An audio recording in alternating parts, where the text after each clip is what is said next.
What is up guys, Jarv here, back today jumping into Destiny 2. Now in today's video, we're taking a look at 9 raid chests you can get entirely solo. So if you're not able to get a raid team together, but you still want some of that raid loot going into next season, then this is most definitely the video for you. Now if you enjoy this video, be sure to leave a rating down below. That super helps me out here on the channel. And if you are new around here and want to keep up to date with all the latest Destiny 2 content, be sure to hit subscribe as well. But without further delay guys, let's jump into the video.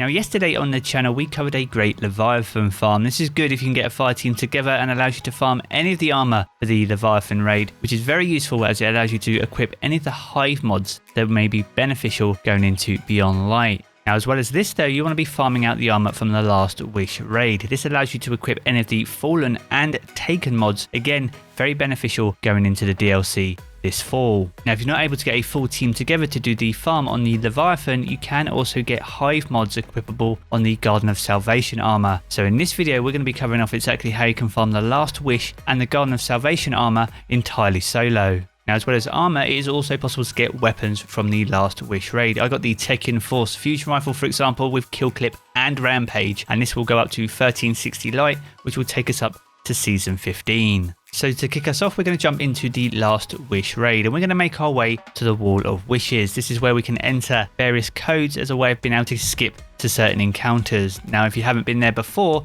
be sure to follow my route that I'm taking right now on screen, and this will take you directly to the Wall of Wishes. Now in this video I've tried to cover each and every class. If you have a particular class of Guardian that you're looking for in particular, be sure to check the video description, and I've added timestamps for each class down below just to help save you some time. So as we're approaching the Wall of Wishes, a few things of note: when you're entering the codes, be sure to not use any weapons that have explosive rounds or ricochet rounds. Ideally use a pulse rifle or an auto rifle, as those have big magazines and allow you to enter multiple symbols in a very short space of time. Alright, so we're pretty much at the Wall of Wishes now. The first wish we're going to be entering today is Wish 5. Now if you enter this correctly, this will teleport you to the Morgeth encounter within the Last Wish raid. If you're not entirely sure what the 5th wish looks like, be sure to copy the symbols that you see on screen, or I've added links as well to the video description with each and every wish we're going to be using today. Now once you've successfully entered the wish, simply stand on the plate and this will teleport you to the relevant encounter, and as I said, in this case we are skipping ourselves to Morgeth.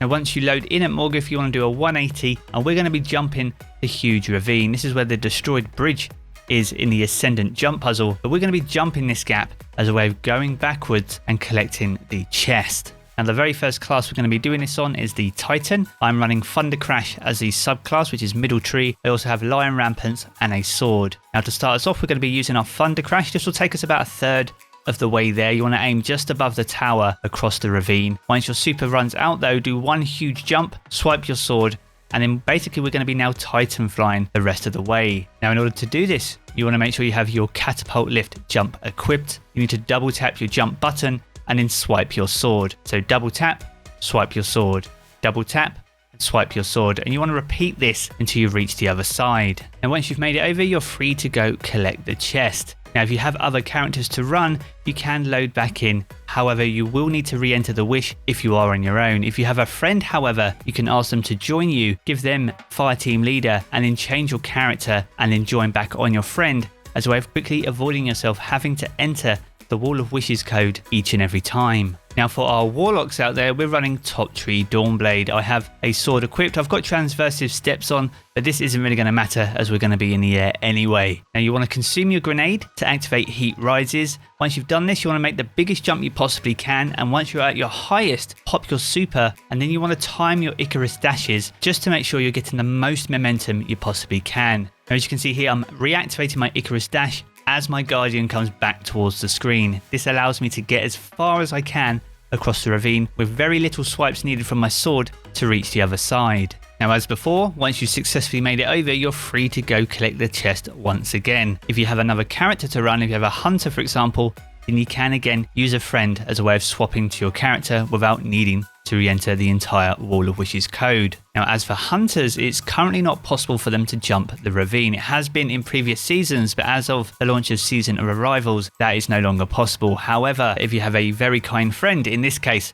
a Warlock, if they make their way back to the first spire, which is just after you defeat Shiro Chi, when you load into this area, if your hunter friend then joins you, they'll join you right here ahead of the chest. If they join you at the chest though, then your friend will spawn at Morgeth, and as a result they'll be on the side of the ravine that they're not able to jump. So that's 3 chests down and 6 more to go. So we're going to head back to the Wall of Wishes. You'll need to reset the checkpoint on your Last of Wish raid to make sure you have a fresh run and are able to return back to the Wall of Wishes. And once here, we're going to enter Wish 4, and this will take us to Shiro Chi. This is the other side of the first spire where we just was. Now, as before, make sure you're not using any weapons with explosive rounds or ricochet rounds, and be sure to enter the code as you see it on screen. And as before, I've entered a link in the video description with all the Wall of Wishes codes should you need them. And once you've successfully entered the code, again, once you load into Shiro Chi, we want to do a full 180 and we're going to be going back the other way. Now, as before, I've run this on each and every class, the Titan, Warlock and the Hunter this time, so be sure to check the video description for a particular class if you're looking for your Guardian. Now, in terms of equipment here,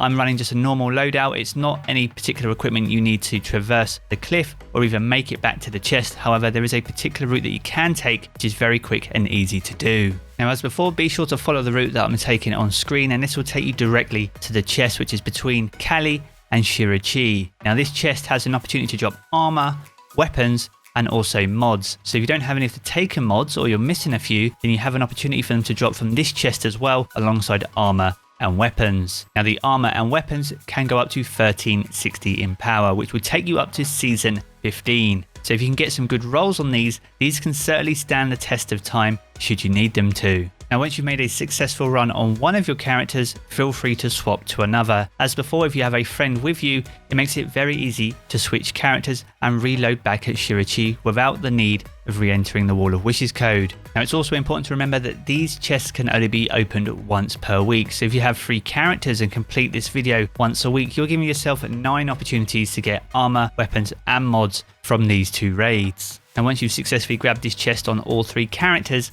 that is a total of 6 Last Wish raid chests that you've collected, hopefully with some armor, weapons and the odd mod. Now, as I said before, I'll leave a link in the video description with the remaining classes, so if you're looking for a particular class and the route that I took on your class for this chest, be sure to check the video description to help you out. So this wraps up all the chests for the Last Wish raid. We're going to be jumping into the Garden of Salvation, where we have a further opportunity of 3 chests each week. So as long as you have 3 characters, you have more opportunities to get raid armor without completing the raid. And unlike the Last Wish raid, there's no requirement to enter any particular code. You simply need to start the raid, and it's just as we approach the first encounter where we start making our way towards the chest.